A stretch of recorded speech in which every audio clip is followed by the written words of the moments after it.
बात चाहे गाजा की हो या जोशीमठ की, कहीं ना कहीं बोथ ऑफ केसेस में ह्यूमंस का ही हाथ है। वो कैसे जानेंगे इस वीडियो में। अगर आपको लगता है कि आप हेल्दी हैं, स्वस्थ हैं, तो आइए सबसे पहले आपके इस मिथ को तोड़ता हूँ। देखिए, कई सालों से नेचर और ह्यूमन के बीच काफी सालों से लड़ाई चल रही है और नेचर ने हम सबको मुफ्त में हवा भी दिया है, मुफ्त में पानी भी दिया है, मुफ्त में जगह दी, मुफ्त में खाना दिया। हम सब ने बदले में नेचर को ही खत्म कर दिया। टेक्नोलॉजी के चलते हम सब ने माइक्रो ऑर्गेनिजम्स, एनिमल्स और प्लांट, एटमॉस्फेयर को खत्म करते जा रहे हैं। अगर आपको लगता है कि सॉइल में फर्टिलाइजर की दुकान डाल देंगे तो वो आपको राशन देगा, ये गलत है। मेरी उम्र 21 साल की है और मैं तजुर्बे के साथ कर सकता हूँ, मैंने 5 साल अपने 21 साल की उम्र में मैंने 5 साल खेती में इन्वेस्ट किया। और जहाँ तक मैंने प्याज की, लहसुन की, धान, गेहूँ, मक्का, ज्वार, अलग अलग वैरायटी की खेती को देखा है, सीखा है और साथ में मिलकर किया है, मुझे कुछ भी फर्क नहीं दिखा फर्टिलाइजर को डालने से। दोस्तों, अगर ये वीडियो आपको अच्छा लगता है तो आशा करता हूँ आपको ये दोनों वीडियो जरूर अच्छा लगेगा जो मैंने क्लाइमेट चेंज के ऊपर ही बनाए, एक बहुमूल्य वाटर और दूसरा प्लांट्स ऑफ लाइफलाइन। तो आगे चलते हैं दोस्तों। आगे आप दंग रह जाएंगे ये देखकर कि हम खुद को किस बदतर हालात में लेकर जा रहे हैं। अगर सॉइल को फर्टिलाइजर बनाना है तो सबसे जरूरी होता है माइक्रो ऑर्गेनिजम्स का प्रेजेंट होना, like bacteria, fungi, animals like ants, millipede, battles, worms, rodents. ये सब हेल्प करते हैं प्लांट को ग्रो होने में। हम सब यही खत्म कर दे रहे हैं उन्हीं फर्टिलाइजर के कारण। आप ही बताओ, आखिर किस फर्टिलाइजर में इतनी ताकत है? सब खत्म करता हूँ जिन्हें। किस फर्टिलाइजर में इतनी ताकत है कि वो कैल्शियम देता हो? हमें इन्हें खत्म करते जा रहे हैं। यूरिया, डीएपी में अगर कैल्शियम है, कोई बता सकता है? अगर यूरिया और डीएपी में अगर कैल्शियम होता तो आज न जाने कितने कितने क्रॉप प्रोडक्शन बढ़े होते। लेकिन मैंने काफी कुछ रिसर्च करने के बाद ये पाया कि यूरिया और डीएपी में कैल्शियम होता ही नहीं, जो कि कैल्शियम हमारी human organism, human species, even animal species के लिए बहुत ही जरूरी होता है।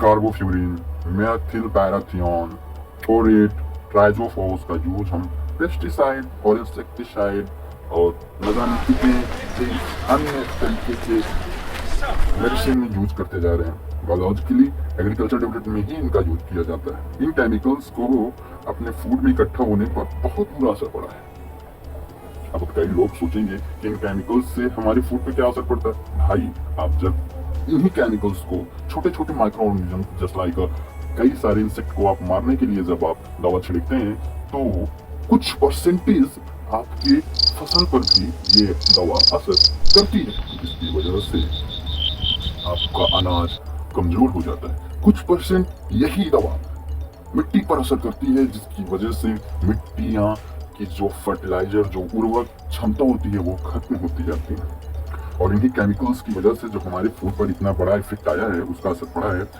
हमारे ऊपर नहीं, इवन बेजुबान जानवरों को भी अब काफी सारे बीमारियां देखने को मिल रही हैं, जैसे एंथ्रैक्स बीमारी हो गई। और इवन अगर ह्यूमन की बात करें तो टिटनेस, आंत का जोड़, दस्त, पेचिस, माइग्रेन जैसी जानलेवा बीमारी देखने को मिल रही है। तो आप बताइए, अपनी मिट्टी मर रही है या जिंदा बचे हुए? इसी कारण दोस्तों कुछ इंसेक्टिसाइड को बैन कर दिया गया है, जैसे कि बोनोमाइल, कार्बराइल, डायोजिनोन, फ्रेनोरिमोल, प्रेंथियोन, linuron, methoxy mercury chloride, sodium cyanide, methyl parathion, thiometon, tridemorph, ट्रायोक्लोरोजिन, आल्कियोक्लोरोन, डाइक्लोरोन, फोरेट, ऑस्टामिडोन, ट्राइडोफोरेस, ट्राइक्लोरोफोन जैसी खतरनाक इंसेक्टिसाइड, न जाने कितनी तरीके की इंसेक्टिसाइड अभी भी चल रही है मार्केट में। और ये सारी इंसेक्टिसाइड बैन कर दी गई है। वजह थी बहुत ही गहरा असर अपनी मिट्टियों पर पड़ रहा है। मैं किसान भाइयों से कहना चाहता हूँ, प्लीज इंसेक्टिसाइड, पेस्टिसाइड पर और काफी फर्टिलाइजर का यूज ना करके आप ऑर्गेनिक फार्मिंग का यूज करना स्टार्ट करें। हम धीरे धीरे खुद को ही खत्म कर दे रहे हैं। याद रखना दोस्तों, मिट्टी नहीं, हम खत्म हो रहे हैं, मेंटली भी और जेनेटिकली भी। बट अगर आप एक्शन नहीं लेंगे तो ये सब खत्म हो जाएगा, गाजा भी, जोशीमठ भी। तो चलिए थोड़ा साइंस ऑफ सॉइल को समझते हैं। सबसे पहले हमें मदर अर्थ के बारे में जानना होगा। तो अर्थ डिवाइड बेसिकली 3 पार्ट्स, वो तो सबको ही पता होगा, लेकिन मैं फिर भी आपको एक बार याद दिलाना चाहता हूँ। अर्थ हमारी 3 पार्ट्स में डिवाइड है, जैसे कि crust, mental and core. Crust basically पत्थर की थिन आउटर लेयर होती है जिस पर ह्यूमंस, एनिमल्स, प्लांट्स और नेचुरल रिसोर्सेज पाए जाते हैं।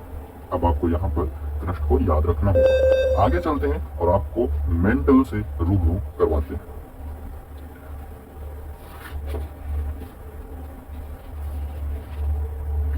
मेंटल ज्यादा करके हम सब सॉलिड या semi liquid layer of magma के नाम से भी जानते हैं मेंटल को। और मेंटल में आयरन, मैग्नीशियम एंड सिलिकॉन से मिलकर बनता है। ये बिल्कुल क्रस्ट और कोर के बीच में होता है।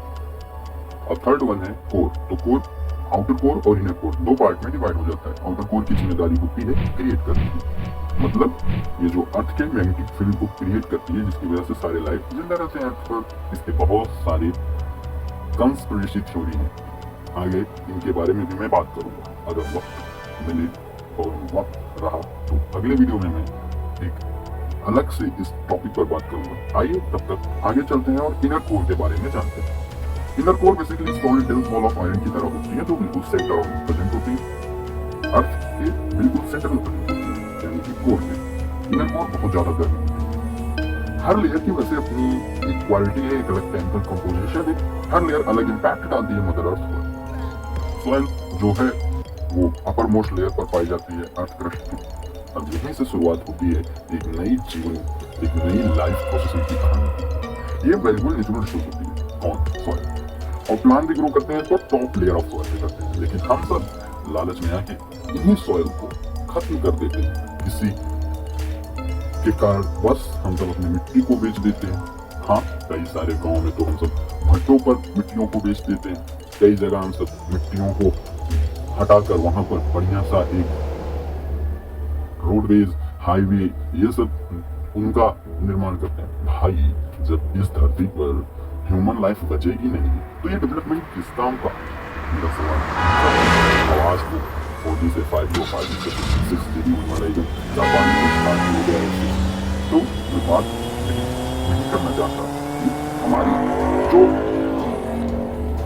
जो एक वर्क है प्रकृति को लेके, नेचर को लेके, उन सब पे थोड़ा थोड़ा ध्यान तो दीजिए। हवा पे ध्यान दीजिए, पानी पे ध्यान दीजिए, मिट्टियों पे ध्यान दीजिए। आपके आस पास जितने भी स्पीशीज दिख रहे हैं सबका बराबर का हक है इस पृथ्वी पर। यही लेयर ही मेन लेयर बॉस, इसे याद रखना। ये जो सॉइल की टॉप लेयर है ना, यही मेन लेयर है। अगर ये मेन लेयर हटी तो स्पीशीज की कहानी खत्म हो जाएगी। तो चलिए अब सॉइल के फॉर्मेशन पर चलते हैं और समझते हैं कि सॉइल का फॉर्मेशन किस तरीके से होता है। 2 टाइप्स का सॉइल फॉर्मेशन होता है, फिजिकल और केमिकल। फिजिकल वेदरिंग और केमिकल वेदरिंग। वेदरिंग का मतलब होता है भाई, जैसा कि आप सभी जानते होंगे, जो वेदरिंग होता है कई सारे टाइप्स में होते हैं। और कई सारे टाइप्स की बात करें तो जैसे कि फिजिकल वेदरिंग में आप ये समझ लीजिए, जब पानी बरसता है पत्थरों पे तो पत्थर के छोटे छोटे वो बूंदे जो छोटे छोटे टुकड़े होते हैं, अंत में वही टॉप लेयर ऑफ सॉइल का निर्माण करते हैं। केमिकल में हम सब इन्हें अपने मशीनरी द्वारा एक निर्माण किया जाता है। फिर मोटा मोटा जानिए आप। तो जो सॉइल फॉर्मेशन है, इसकी मैं भी बात कर रहा हूँ आपकी फिजिकल और केमिकल वेदरिंग की। ये बहुत ही धीरे प्रोसेस होती है, बहुत ही धीरे, कई हजारों सालों में बनता है। ऐसा नहीं कि 2 मिनट में जो मैगी बनती है, ऐसे हमारी सॉइल भी 2000 सालों में बनती है।